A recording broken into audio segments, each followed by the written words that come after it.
Hello everybody, my name is Kevin Till. I'm known as the Koi Medic, and we have a very, very exciting program.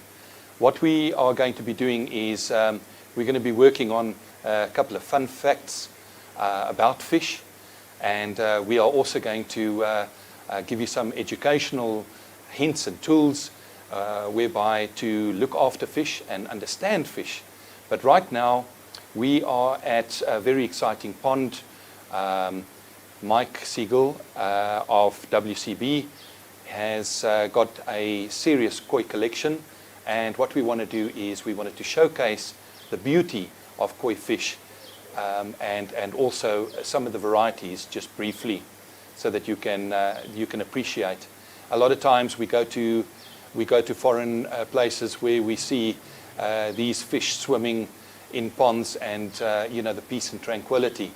One always wonders when you at a pond, whether it's by a hotel or a foreign location, these beautiful swimming flowers, or living jewels as they call them, and often wonder where do they come from and what is the difference between the colors and so forth. So we're going to take you on a journey so that, with understanding where they come from and also how you look after them as well, so that you can appreciate them. Okay, in terms of varieties, just to give you an idea, here we have a red and white fish. Now, why red and white, and what is it called? All the names are in Japan, Japanese names, and this is called a Kohaku. Now, there's a variety of Kohakus that you have.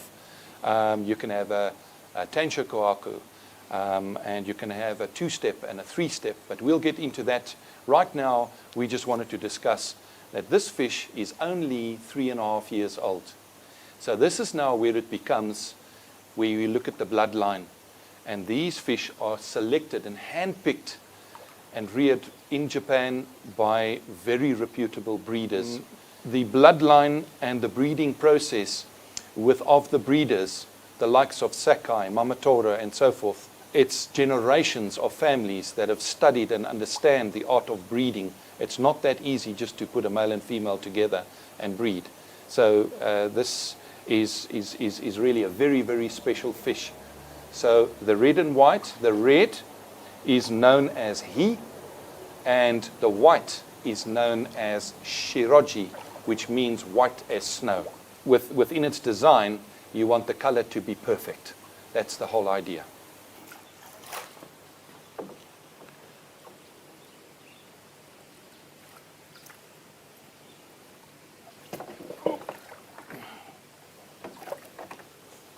Okay, go. Hold on.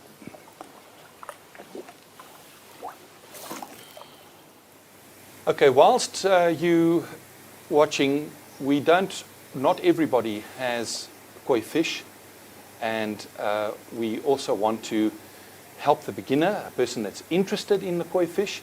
At the same time, we do have connoisseurs that seriously collect koi fish, so we're trying to keep a nice balance.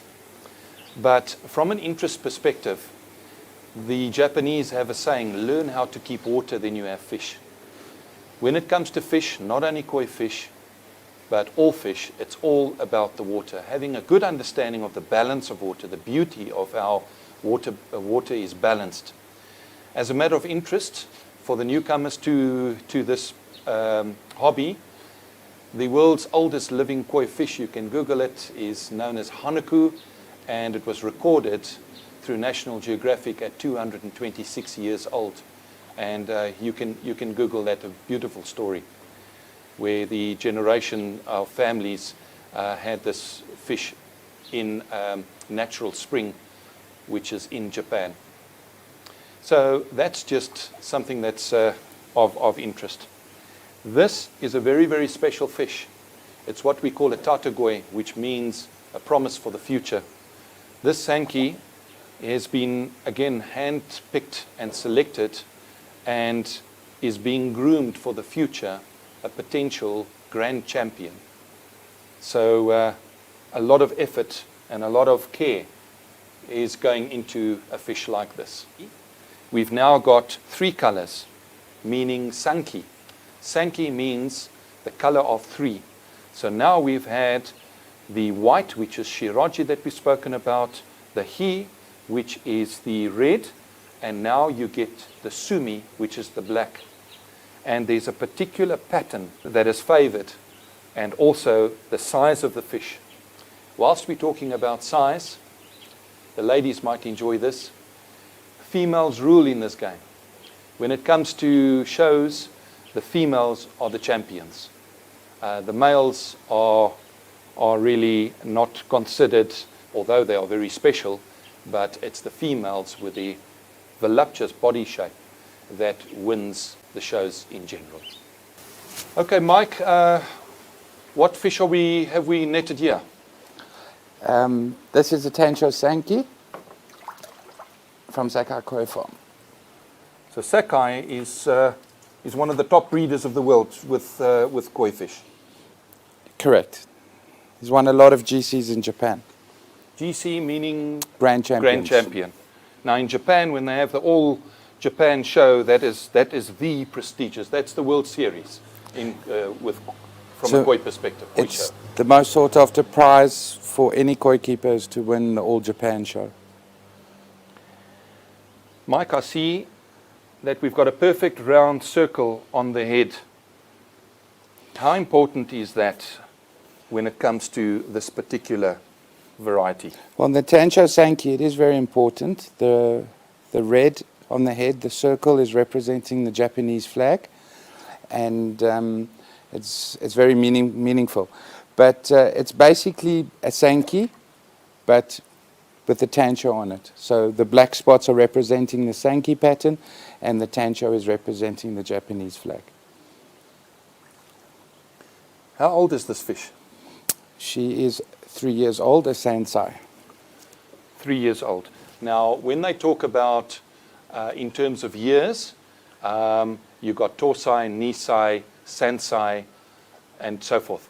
All Japanese names. What else can you tell me about this fish, Mike?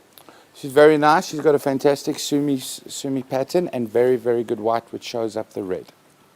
So it's a very well-balanced fish. So the white is what's important to show up the rest of the colors. Correct. Okay. Right, we'll let her go. I'll bring you a Tancho.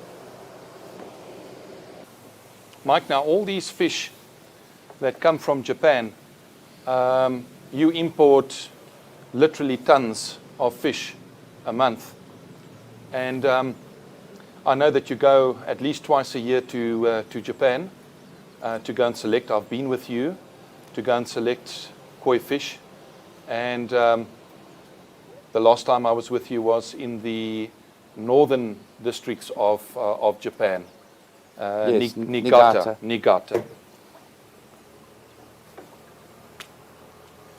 Right, okay, Mike. What do we have here? This is a Tancho Kohaku. Right. What makes a good Tancho Kohaku is getting the circle as perfect as possible to represent the rising sun in Japan, which is also on their flag. So it's a white fish with a red circle on the head. And it's very difficult to get a very 100% good one. But this is a very, very good example of a very good Tancho Kohaku. Now, the reason why this is so special is because this is literally 1 in a million. You cannot successfully breed this fish with a red dot over and over and over. And one of the genetic reasons for that is because red, being he, moves from head to tail.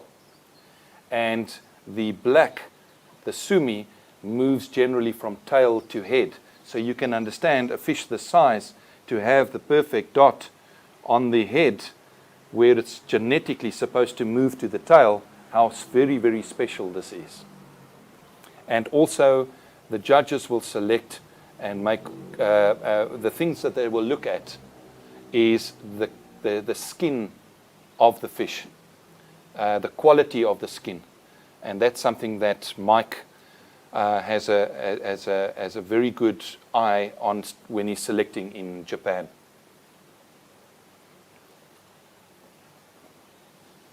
How old is this fish?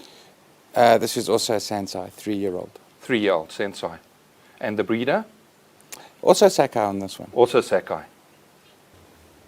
Any fish when it comes to feeding under 10 degrees, that's where you really stop and slow down the feeding. And the reason for that is because the fish may want to eat, but you've also then, because the fish's digestive system is hibernating, which is right, the food can go rancid and you could have complications in the, in the belly of the fish. So what there are is, there's a difference of fish food out there, very, very careful balance, and that comes down to the koi nutrition. Nutrition is extremely important with this. In fact, there's certain nutritions that can bring out the color, and there's other nutritions that can bulk up growth. And then you've also got a multi-season, and you've also got a winter food. So there's various balances or recipes that we use in this business of preparing, like the fish that we spoke about, preparing for potential grand champion. Mike, this next fish? This is a Isa Showa. Now the difference between the three colors that we were talking about, the Sanke and now the Showa, as you can see, the Sumi, which is the black, is now on the face and on the mouth. And so this is a black fish with red and white. The Sanke that we spoke about was a white fish with red and black. So that's just a matter of interest how one selects this. This is again female, Mike? Yes, she is. Okay. And I noticed that we've got a serious deep black, but then we've also got gray areas. Now, yes, so as the fish matures, the gray areas is called kage, and that's going to become, it should hopefully all become like an ink black. And when it's got to that level, then the fish's coloration is mature and she's ready to be shown or enjoyed at a higher level.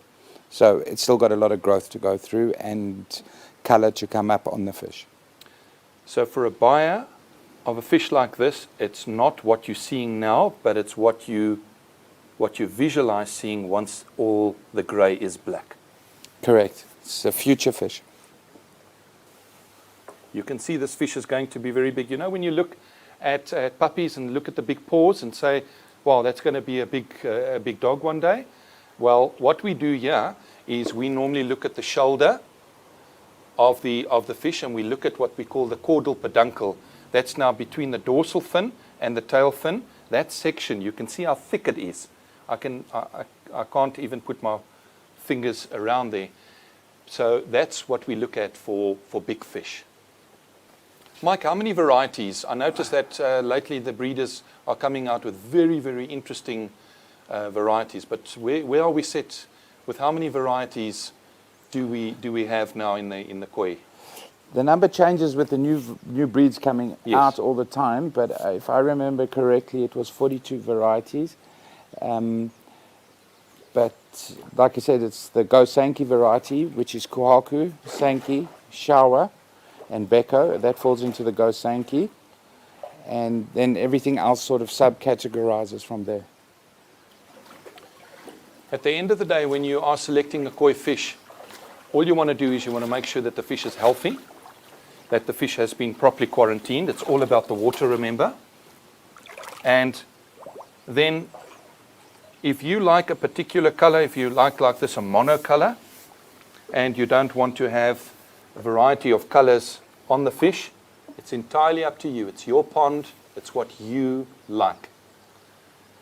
Many, many people, even moving towards their retirement, have had fish for 30 years, 35 years, and then ask us to relocate the fish and that kind of thing. So fish stays with most families for a very long time. What's nice about it is they often give them names, sort of family names.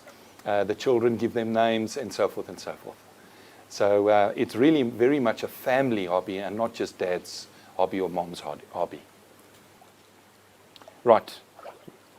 Mike, this looks like a meter if I look at the measurement here, this bowl is 90 centimeters, and this fish is very definitely, am I right? Yes. Close to a meter. So that's very unusual to get a fish this size. Yes, it's a good accomplishment to get any koi over 1 meter. And how old is this fish? Believe it or not, she's still very young. She's 5 and she'll be turning 6 in November. So she's only 5 years old. Yes. She's absolutely magnificent. She's a karasi koi, which is a mustard koi in other words. They're very well known for growing extremely large. And they're great fun to have. They tame down very easily and they're always impressive in a pond. Yeah, I noticed they are very. And they're very easy to keep. The breeder? Marasai. Marasai. The important thing that I also look at from a medical perspective, you must always do a visual inspection. It's like any of your animals. If you spend enough time with them, you can see that their behavior is different. And then we do a series of checks. First and foremost, always water. And then, if we find anything from there, then we move over to microscope analysis and so forth. But it's the same as you taking your cat and dog to a vet. The same process. You just can't do that in this instance. So you get the professionals that come out to the pond and conduct the necessary assessment. Mike, this collection, obviously this is now of the larger sizes, but this is specifically your collection. And am I right that these fish are generally also for sale? Yes, they are for sale. These koi are all been chosen by me on my trips to Japan, and it's stuff that it's fish that I thought have nice potential, or have something about them that are really nice, and they meet all the criteria on their varieties. Okay, so there we have it. We're going to be showing you marine fish. We're going to be showing you tropical fish. So we're going to be talking about many other different fish. So that's basically the things that we're going to concentrate on the next time. So please tune in and we'll go through and you'll be amazed to see how beautiful all the fish are there. Thank you.